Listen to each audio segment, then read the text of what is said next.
Unbelievable.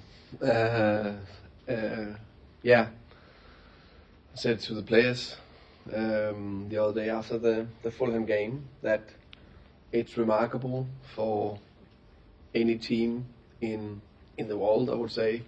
And there's the stats out there with the top 5 leagues, or the clubs in top 5.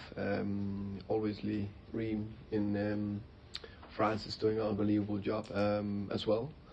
But if you look at the other clubs, I think it was, I can't remember, but anyway, I think number 10 was 10 games. Number 10 on the list was 4 games unbeaten.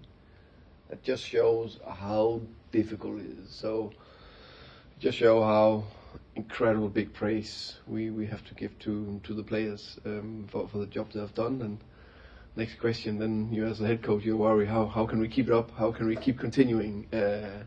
Hopefully we can. You guys haven't seen the train today, but they train so hard, train so good focus and so good intensity. So hopefully we can keep putting performances out there that deserve a point, and hopefully 3 points, and hopefully the performance is enough to get 3. It's the way the players are training at the moment. Is that a key element to the reason why you've been able to be so consistent recently? I think I'm a massively believer of best practice or top training, and in general the players are training very well every single day, and we've done that for a long time together. The staff been together for a long time, the players, a lot of them been together for a long time, so we build this strong culture, I would say, where it's been, or it's being driven from within the players group as well. I say that the staff, we can push it to 80, maybe to 90% of a top culture, but the last most important 10% is within the group. We need strong characters that can push it the next bit. And besides that, or including in that, they need to care about each other. They really need to be willing to run that extra yard to try to win a football match. And next up is a trip to Goodson Park, a different Everton side under Sean Dyche. What differences have you seen since he's come in as Everton manager compared to a Frank Lampard-led Everton that you faced at the start of the season? I think Sean has done, definitely put his marks on it already, him as his coaching staff. They are running much harder. You can see that on the visual, but also on the numbers. They are very organized. I would say defensively very difficult to break down. I saw big praise to Arsenal, of course, for winning 4-0, but until the first goal, and we know that in football matches they didn't have a sniff in 40 minutes or so, or 39, how much it was before Saka scored. So there's a very strong unit. They are very good on set pieces, offensive set pieces. I think they're very good to create crosses and players arrive in the box. So it's going to be just another tough test. A tough test against going head-to-head against Sean Dyche for you. Have you spent time with him before? What do you make of him as a person, as a manager? Yeah, I like Sean a lot. I've been privileged to meet him a few times in some of these, I don't know what I call leadership groups, but in these groups outside where we've been together for a few times, and enjoyed it. It's been good. I also texted him when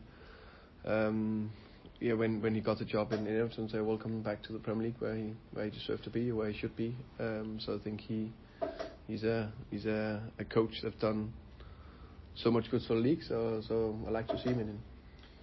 Now, a couple of questions on Ivan Toney again, if I may. Last week you spoke about the frustration with the leaks that were coming out regarding the investigation. Seeming it's been a week, have you and the FA spoken about where these leaks are coming from? Have you discovered where they are? Have you had any assurances that won't happen again?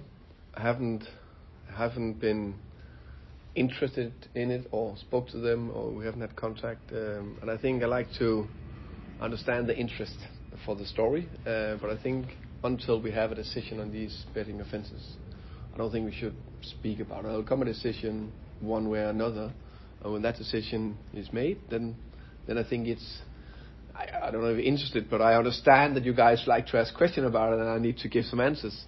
So before that, I think let's speak about the player and his performances and what he's doing. I think it's football, and I know there's something outside football. Let's wait till we have a decision, if that's okay. Absolutely. Can I talk about Ivan though? Obviously, his performances on the pitch have still been at a top level. Again, last week you said that he had this tunnel vision when he stepped onto the training field, when he stepped onto the pitch, that he just has this laser focus. But with this going on in the background, like, how is he coping mentally away from the football? I think that one of his strengths that we talked about before is that he's so good here, but also I'm not him or other persons. I think if they are able to perform in their work environment, now it's elite sport or football, or I think they need to be able also to put the problems, whatever problems they have, a little bit away and try to, of course, manage them or deal with them. That, of course, we speak a bit about, but I know his not network, but support network, family and friends are very strong. So I'm more than pleased that he's so privileged to have good people around him that helps him.